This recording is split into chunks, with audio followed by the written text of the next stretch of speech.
Hello everyone, welcome back to the Pearblossom Press YouTube channel. I'm Cassie. Today I'm going to be using a One Light for our Valentine's card. Here is the One Light, and you know I love these things, so we're going to be using the One Light. I also have the Pearblossom Press stamp set. Mine is well used and loved. I use it every time I make a light up. And we also have some Lawn Fawn products. We're going to be using the brand new Valentine mice. Just could not resist these when I saw them, so got those. And then we're going to pair that up with the Postage rectangle Stackables. And we're also going to use a stencil with this. I'm going to show you something fun. We're going to use the Lots of Hearts background stencils. This one's a little bit older, but we're going to use that as well. So let's get started. I went ahead and die cut out my Postage dies using some white cardstock. This is not a mixed media cardstock. I don't plan to do too much crazy stuff to it, but I do want to salvage the white around the Postage border. So I'm going to use some mint tape. There's a couple different ways you could do this. I don't want mine to be too bulky, so that's why I'm using mint tape.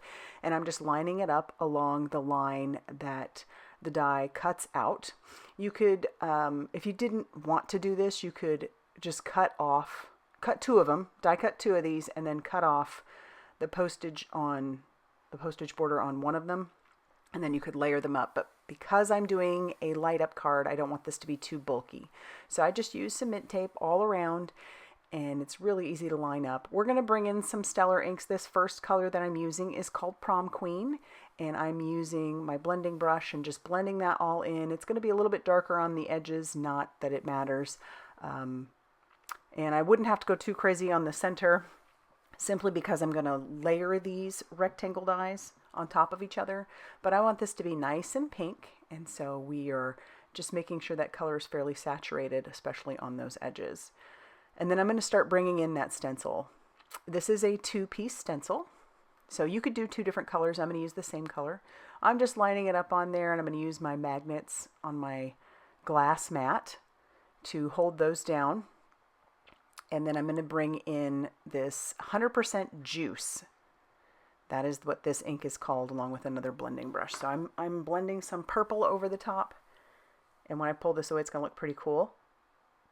But it'll look even cooler when I add the next stencil, which fills in all those gaps.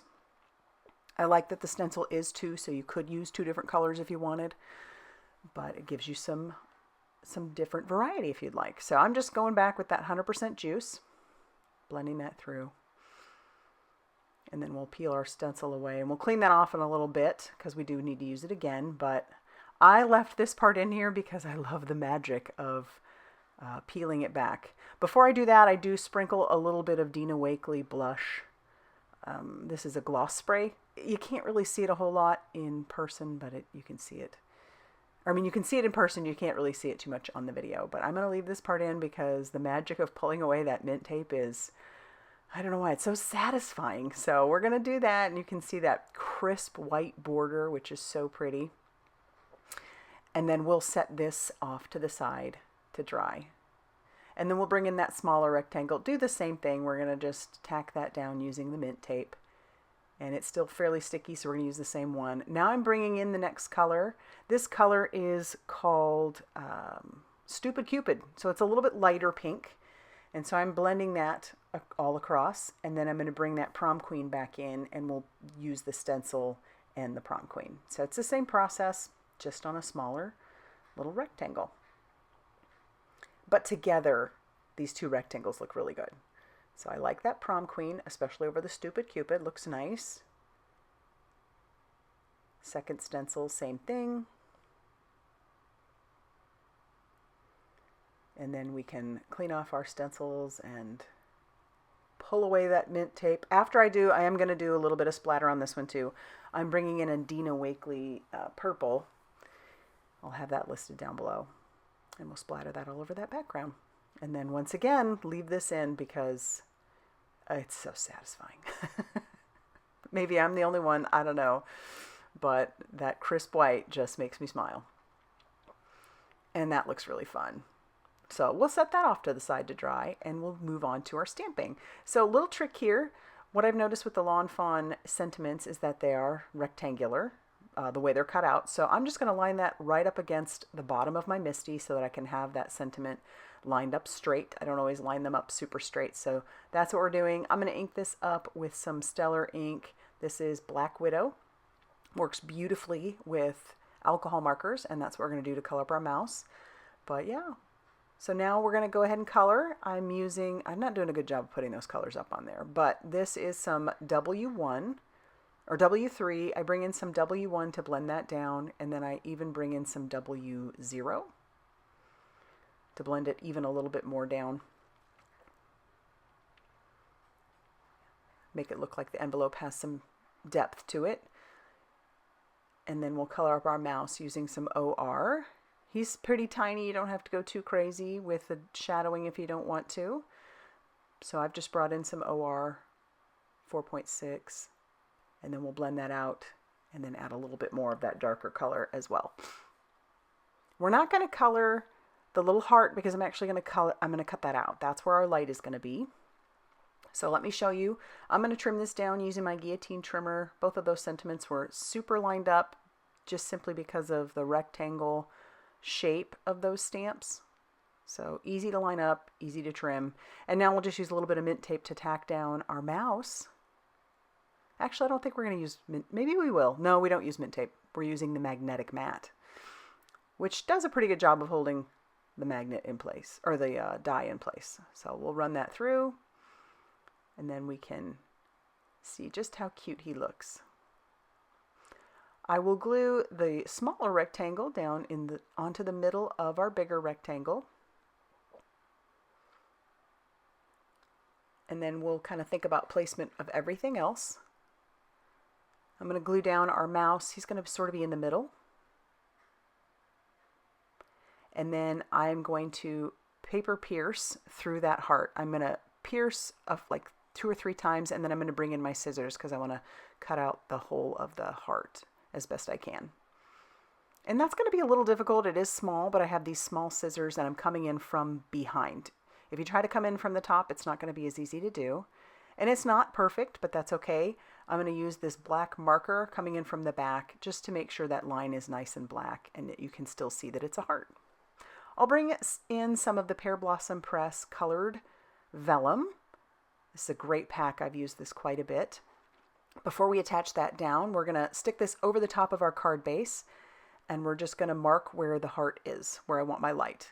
And then we can draw around the light as well. And the reason I want to do that is because I'm going to want to make a little bit of a trap door. So we'll glue down our vellum piece. I did double it up, so we're just going to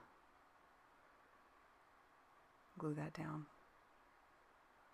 And that just kind of softens the light a little bit, and because that's pink, it's going to show up like a little bit more of a pink light. It's perfect. It goes so well with our card. All right, so like I said, I want to draw around my light because I want to make a bit of a trap door. The last few times I have made a trap door, I've tried to cut it with an X-Acto knife, and my X-Acto knife needs a blade replacement. So I'm going to show you another way you can do this. I brought in the die that comes with the Pearblossom Press stamp set, and I'm going to tack that down. I'm not going to die cut the whole thing. I just want part of that rectangle. So I'm going to bring my mat over to the table, and we're going to line that up so that the edge of the plate only goes to as far as we want to cut it. And then that'll just make the little trapdoor that we need for our mechanism. That way, if the recipient wants to change out the battery, or I just want to take the battery out of it and then add it later, I can absolutely do that. We'll glue down our mechanism to the front of our card, knowing full well we can access all of that from the inside of the card. Now we need to bring in some foam tape, and I suggest we need to use a 3mm deep foam tape, which most standard foam tapes, you can just double those up. This is one I have that already is thick enough.